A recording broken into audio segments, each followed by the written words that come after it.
Yo, what is up? I am back with a very sexy team. This team features an expert Greninja with 4 attacks on the special side, that Ice Beam, Grass Knot, Extra Sensory, and HP Fire. The Extra Sensory is boosted by the Psychic Terrain, sometimes from the Tapu Lele, which is also extremely heat with the Electrium Z Thunder, that Gigaholt Havoc nuke, in order to snipe in order to lure a Celesteela, an unsuspecting, very resinous and hard to kill Celesteela. Right, we got that Landorus T, which with the Stealth Rock Defog, Earthquake U-turn. We're sporting a double Defog on this team because Serp, Scarf Defog, you don't want that to be your only defogger, especially when it's grounded and pretty light. It's not too defensive, and well, you don't want it to, it's grounded and it's got to get chipped very nicely, and you always want Serp to be always something for your opponent to keep in the back of the mind, because it does have that sweeping capability with that contrary and that annoying contrary. So we're also sporting a Charizard X. It is a Tank Zard with a Will-O-Wisp, Earthquake, and Flare Blitz, and that's essentially because I didn't think a fully attacking offensive Charizard would be a good fit on this team. Basically looking at this team, I just didn't think it was a good fit because barring anything on this team isn't a very good switch into Celesteela, except for the Zardex, but of course Zardex is pretty much, it has to take that 25% chip, which is why I went with the tank version with the Will-O-Wisps and Roost, and that's because when that happens, right, Landorus is pretty much always a free switch in, and to get that Intimidate, because Charizard X is pretty much forced to Roost and can't KO back the Landorus with a Flare Blitz, so you want to Roost up and then go hit them hard with a Will-O-Wisp, and that essentially cripples the opposing Landorus, which is pretty sneaky, right?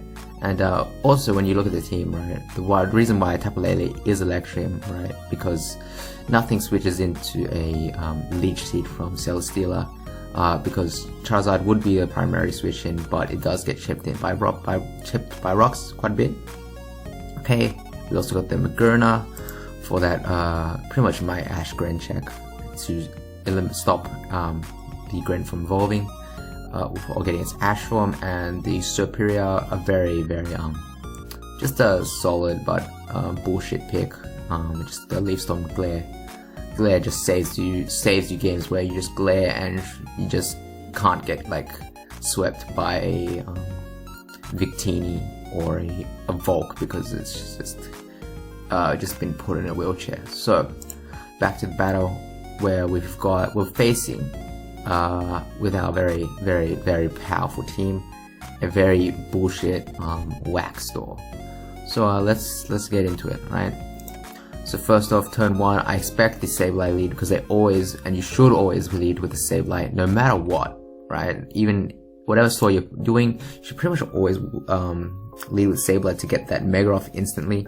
But he decided to go for the Toxapex lead, and turn 1 he instantly goes for the T-Spike, right? Because a lot of my team is grounded, and that's just a good thing to do, right?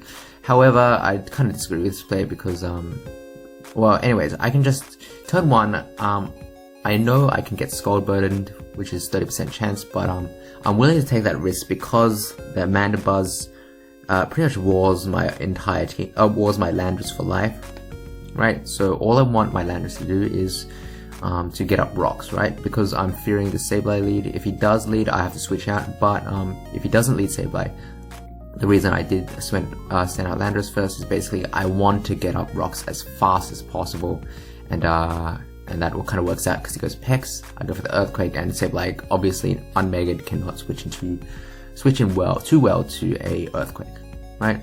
So you go for the Earthquake, and turn 2 what I do is, as he goes for, what does he go for? The Baneful Bunker. As he goes for the Baneful Bunker, this is pretty much free rocks for me. This is like actually the definition of free rocks, because there's no way in any lifetime, there's no way I'm clicking anything other than rocks, right? I can go for the U-turn, because to gain momentum, but the reason why I don't do that is basically, well, Stealth Rock at this point, because he does have a Sableye, is probably the most momentum inducing move, right? Because it chips the Mandibuzz for 25 and does 12.5 to everything else. So that's except for the extra drill, but so this is just free rocks, and it puts momentum heavily in my favor, especially as I know that he has to switch, and I go for the U-turn, get some nice chip, and that Mandibuzz is already sitting at 62, and only I have gotten. He has gained no momentum, and momentum's all in my favor. Now I have to work around that T-Spike, so obviously I have to send in magearna.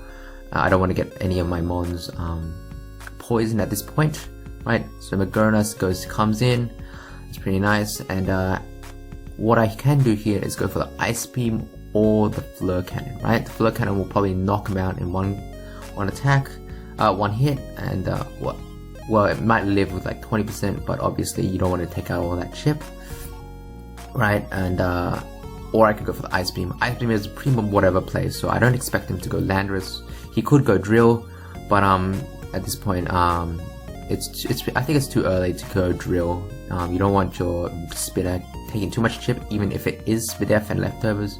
So I think this is a pretty free Volt, as I expect Heatran to come in every time, right? Because I don't expect any of the grounds to come in, right? So that's a free Volt, and here I can go directly into Zard X, right? At this point, he doesn't know what kind of Zard it is. It could be Y or X, so I expect him to scout with a Protective, as he has already revealed the Protect on the Toxapex, so I expect pretty much all his mons to be Protect to take advantage of the T-Spike, right? So going for the Will-O-Wisp on my part right here is a pretty much whatever play, because it does also catch the Landorus or a switch in, right? Or the Toxapex, right? Because you always want to negate the Black Sludge on Toxapex, so the only thing you can do is switch out or recover on Toxapex. Both pretty much momentum killing moves, even though it is a fat team, so I guess it's just there for stalling. So Will-O-Wisp is a pretty free play, and on turn 6, Earthquake in my case is also free, because I realized, well, if anything wants to switch in, would probably be the Landorus and a Scarf Landorus, and you pretty much can't do anything with Scarf Landorus because I have a Helmet Landorus, and all it does is take chip, right?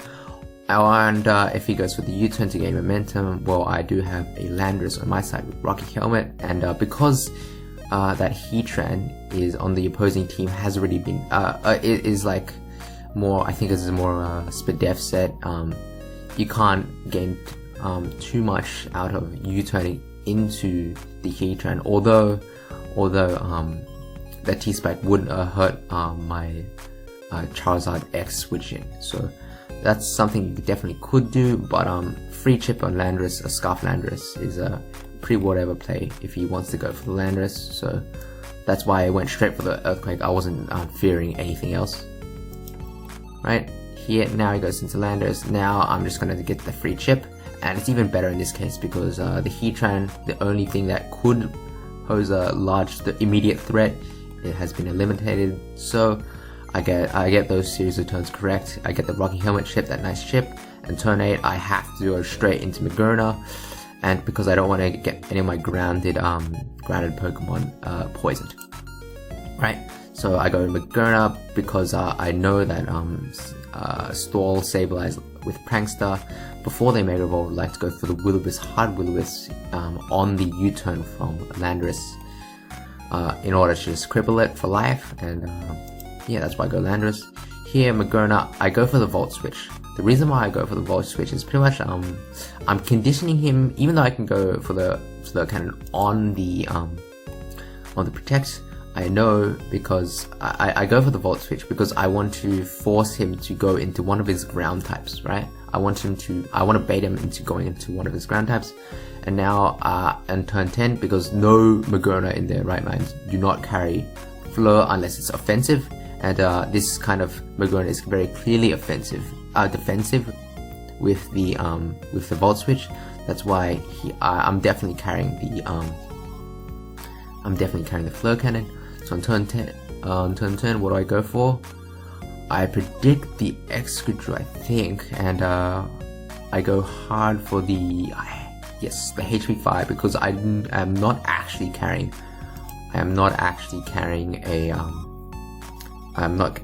Ice Beam on this set. I'm actually carrying HP Fire in place of Ice Beam in order to deal with I think Scizor. I can't remember. I made this team quite a bit ago.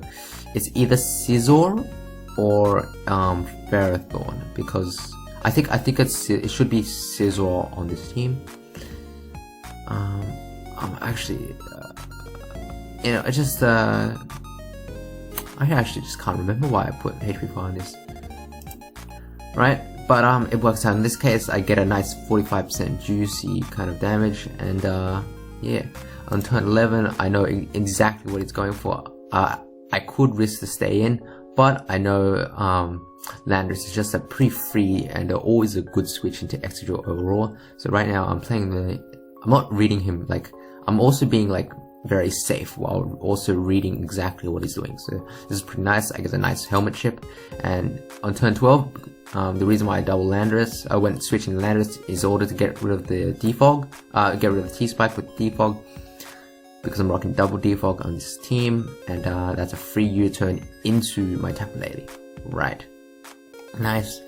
Tapu Lele, because I expect the Will-O-Wisp to come out 100%, right, or a foul. Oh, well, I didn't expect a foul play, but because essentially I expected the knockoff, but you don't usually want to knock off into Zard because it does nothing, and Zard can pretty much fire off any kind of move, and well, it's just well, there's nothing he can do here which actually threatens Lele, so that's why I go Lele.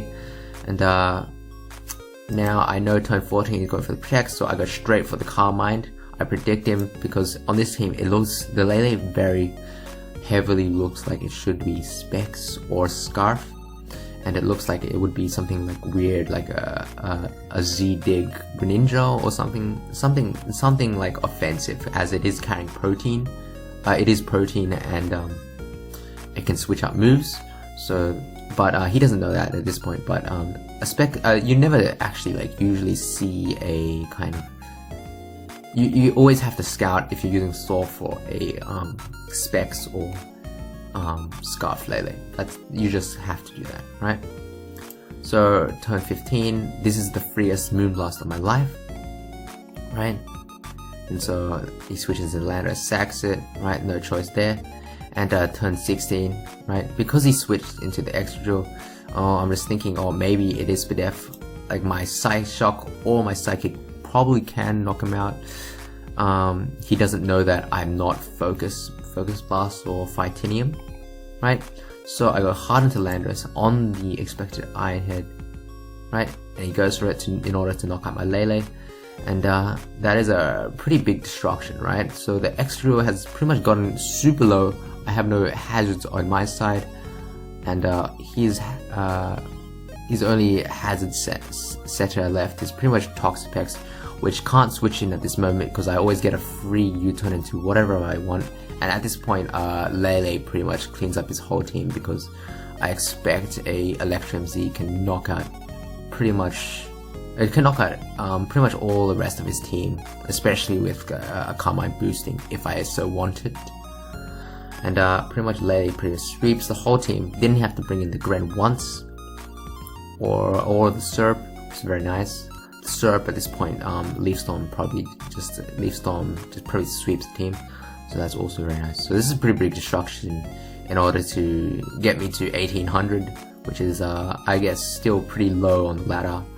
I guess it's pretty nonsense, but yeah. So this is like, you don't usually expect to see some kind of huge, like, I mean, I'm surprised he like stayed in, especially after like turns 1 to 10, right? There was no momentum like snatching play that he could make after those series of turns. So this was a pretty big destruction, and I don't know, I was pretty happy about this one.